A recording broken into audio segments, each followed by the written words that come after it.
Bueno, como les decíamos, hace unas horas México aprobó la reforma judicial que centró la atención política y mediática durante tantas y tantas semanas y fue el detonante de protestas, amenazas e incluso injerencias extranjeras. Se trata de uno de los mayores cambios en la constitución del país que el partido gobernante Morena sacó adelante con la mayoría calificada de 86 votos. Lo hicieron en medio de una jornada convulsa, con protestas afuera del Senado, irrupción de manifestantes afines al Poder Judicial hasta el mismo pleno del Legislativo, rumores sobre chantajes, coacción e intentos de frenar el mero debate a través del famoso recurso de amparo. Finalmente la reforma salió adelante gracias al sí de último momento del senador panista Miguel Ángel Yunes. Con su apoyo se consiguió justo el mínimo de los 86 votos favorables necesarios para introducir enmiendas en la Constitución. Ahora falta que la reforma sea ratificada por los congresos de al menos 17 estados, algo que en realidad no parece muy complicado si tenemos en cuenta que Morena gobierna en 24 de las 32 entidades territoriales del país. Y luego de eso, la reforma será promulgada por el presidente saliente Andrés Manuel López Obrador. Sucederá antes de que asuma Claudia Sheinbaum. Y a Claudia Sheinbaum, una vez consagrada como presidenta, pues le tocará lidiar con las amenazas y pataleos de ahogado de los sectores opositores, empresariales, empresas transnacionales y, como no, de los grandes conglomerados mediáticos. Grandes conglomerados mediáticos que hoy no se referirán a esta reforma con otros adjetivos que no sean controvertida, polémica o peligrosa. Para los que no están al tanto de su contenido, les recomendamos que vean un episodio de La Base Agosto que hicieron las compañeras sobre los cambios que plantea esta reforma. Y de todas maneras, Ina, ¿qué te parece si resumimos brevemente lo polémico, inédito y controversial de esa enmienda? Vamos a ello, compañero. El punto más polémico de la reforma es que prevé la elección de los jueces por voto popular.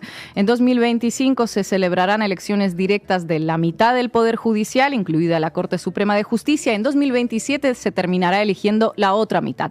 Todos los jueces actuales podrán postularse y tendrán tiempo en televisión y radio para promover su candidatura. Eso sí, se les prohíbe contar con financiación privada para sus campañas, algo que les parece totalmente descabellado. Claro, ¿verdad? En fin, uno de los argumentos a los que ha recurrido la oposición en estas semanas es que se trata de una carrera muy complicada y la nueva reforma le abre puertas a esos cargos a gente que no está preparada, porque ya sabemos que aquí los únicos que saben son ellos, son los expertos, ¿verdad? Bueno, no es tan así. La reforma prevé conformar comités técnicos en ambas cámaras del Congreso precisamente para garantizar que los candidatos a magistrados cumplan con los niveles de educación y de formación, de preparación y experiencia que se requiere para ejercer el puesto, lógicamente. Exactamente. Además de eso, los mandatos de los jueces se reducirán de 15 a 12 años, el número de magistrados también se reduce de 11 a 9, se eliminarán los salarios excesivos, y créanme, son muy excesivos. Las pensiones vitalicias también, se establecerá paridad de género y un límite a la duración de los juicios, que esto es todo un problema en ese país donde 6 de cada 10 presos sigue sin sentencia por la lentitud del proceso. Bueno, además de ello, se establecerá una junta de supervisión independiente que tendrá poderes para sancionar, suspender o incluso destituir a jueces corruptos. Una medida que ha levantado ampollas en el seno de la oposición, el Poder Judicial actual y los medios de comunicación concentrados, porque no se fían de que ese ente vaya a ser efectivamente independiente. Y otro punto muy importante de la reforma, que también ha echado gasolina en el debate, es que se frenará el uso del recurso de amparo para bloquear cualquier iniciativa. Claro, aquí es donde toca explicar ese fenómeno, ¿no? El del recurso de amparo o la figura del juez de amparo. Básicamente se trata, en su concepción ideal inmaculada, de un medio de defensa al que cualquier ciudadano podría acceder si considera que una autoridad está violentando sus derechos. Una forma de medida cautelar preliminar, ¿no? Te imputan en un caso injustamente, puedes recurrir al juez de amparo que tendrá que decidir si el proceso es limpio o no. ¿Qué sucede con el recurso de amparo en un país con el Poder Judicial como el de México? Pues que se convirtió en una herramienta para paralizar las reformas y los juicios en contra de los verdaderos poderosos de México. Así es, durante el sexenio de López Obrador, el recurso de amparo se convirtió en la herramienta preferida de la ONG Mexicanos contra la Corrupción y la Impunidad, por ejemplo, financiada tanto por la oligarquía mexicana como por la USAID y la ANED, para paralizar cualquier proyecto de obra pública. Impusieron en estos años unos 150 recursos de amparo contra contra la construcción de aeropuertos, de ferrocarriles, del proyecto del Tren Maya y, bueno, demás obras de infraestructura. Lo motivaron en su lucha contra la corrupción, aunque tuvo más de pugna política contra AMLO que de preocupación sincera por la transparencia. Al final, una herramienta constituida con el noble objetivo de amparar a los más débiles frente al poder se usa para paralizar cualquier reforma y proteger a los oligarcas multimillonarios cuando sus privilegios se ponen en cuestión por parte de un Estado que siempre fue muy condescendiente con ellos, por otro lado. Cualquier iniciativa que iba en contra de los intereses de los más poderosos podría ser paralizada con el recurso de amparo. Procesos contra multinacionales que implantan maíz transgénico, recurso de amparo. Intento de prohibir la minería a cielo abierto, amparo. Juicio contra un multimillonario que evade al fisco.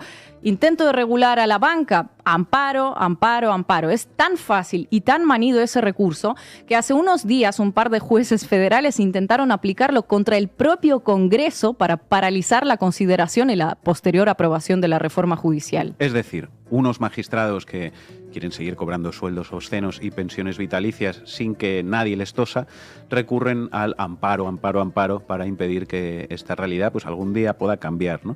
Y claro, con esto pues ya le dan la razón a todos aquellos que sostienen que una reforma del Poder Judicial es necesaria. Y cualquiera que diga que no es necesaria y que el Poder Judicial en México es independiente, manipula un pelín. Los datos, como dijimos al principio, son tozudos. Más allá de que el Poder Judicial en México se convirtió en una máquina para tumbar toda ley que no favorezca los intereses de los poderes económicos o de las multinacionales, es bien conocido también por toda una serie de fenómenos tan comunes como vergonzosos: prebendas, nepotismo y salarios enormes.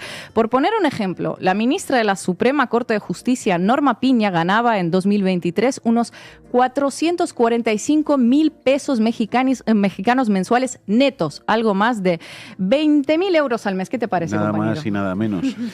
Quien los pillara, 20,000 euros netos al mes son absolutamente necesarios, por supuesto, para garantizar la independencia y la transparencia judicial, por supuesto que sí. La pregunta es: ¿cómo no va a protestar ella y sus subordinados contra la bajada de semejante sueldo, verdad? Luego está el problemón de nepotismo. La mitad de las personas que trabajan en el Poder Judicial en México, unas 24,000 en total, tienen a sus familiares colocados en puestos dentro de ese mismo poder. En 2022, el Consejo Federal de la Judicatura reveló que cada magistrado tiene un promedio de 4,7 familiares trabajando en el Poder Judicial. ¿Cómo te quedas? Una cosa tremenda. En fin, ¿cómo no van a protestar, verdad, esos magistrados contra la bajada de esos sueldos y la posibilidad de seguir colocando a hijos, primos, cuñados y amigos de la infancia en puestos de secretarios, asesores y demás? Un poder federal básicamente tomado por varias familias, de varias dinastías, digamos, ¿no? Al menos ejerciendo lo petarán, ¿verdad?, esta gente. Bueno, vamos a ver. En los últimos 20 años se presentaron miles de quejas aduciendo que los crímenes no se investigan. Eso sí, los que tienen mucho dinero pueden contar con una pronta resolución de su caso, incluso si son hallados culpables. Prisiones domiciliarias para delincuentes millonarios, libertad bajo fianza, condonación de deudas tributarias a los evasores fiscales y poseedores de las mayores fortunas del país. Bueno, todo al orden del día. En todo eso ha incurrido el Poder Judicial en estos años. Uh-huh. Lo de esperar a ver qué nuevo sospechoso de delitos rico, muy rico, sale en libertad se convirtió en una suerte de deporte siniestro. A lo largo de años, asesinos, narcos, torturadores, con mucho cash, eso sí, salían en libertad los fines de semana cuando había menos cobertura mediática, una pura casualidad. Esta práctica de soltarlos a criminales y delincuentes poderosos los sábados hasta recibió una denominación: el sabadazo. Eso es, un sabadazo. Así salieron de las cárceles gente como Emilio Lozoya, acusado de arreglar la financiación de campaña de Peña Nieto con la empresa brasileña Odebrecht. Así fue liberado el exgobernador de Puebla, Mario Marín, acusado de torturar a la periodista Lidia Cacho por revelar su presunta participación en una red de tráfico y pornografía infantil.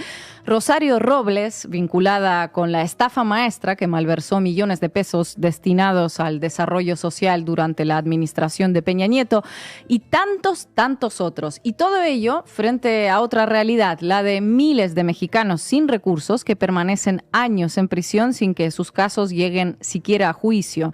Hay miles de casos como el de Israel Vallarta, que lleva 18 años en prisión acusado de delincuencia organizada y secuestros sin que se celebrara juicio alguno. Vamos, que la controversial, polémica, escandalosa reforma judicial, como la describen hoy la derecha y la progresía mediática también, pues viene a cambiar esta realidad. ¿Quiere decir esto que es ideal, que es perfecta?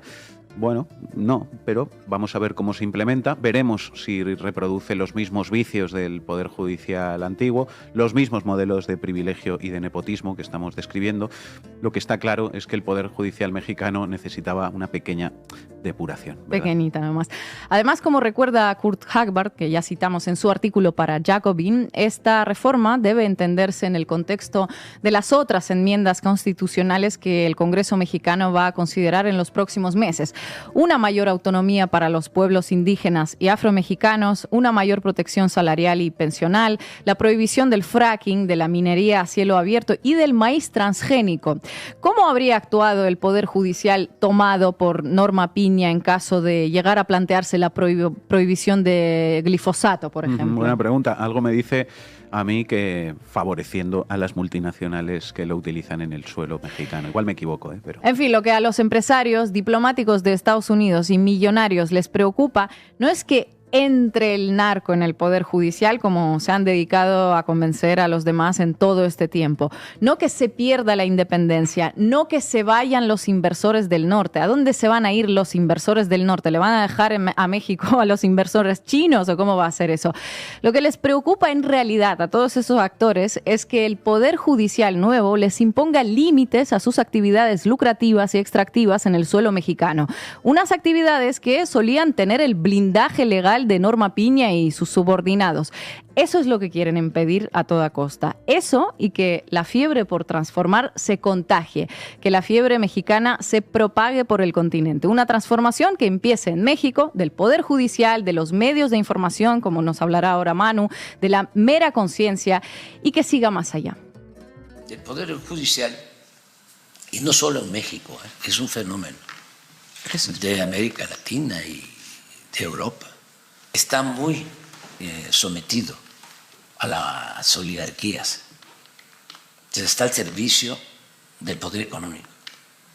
Entonces, los jueces, los magistrados, los ministros no se preocupan por impartir justicia, no les importa el pueblo,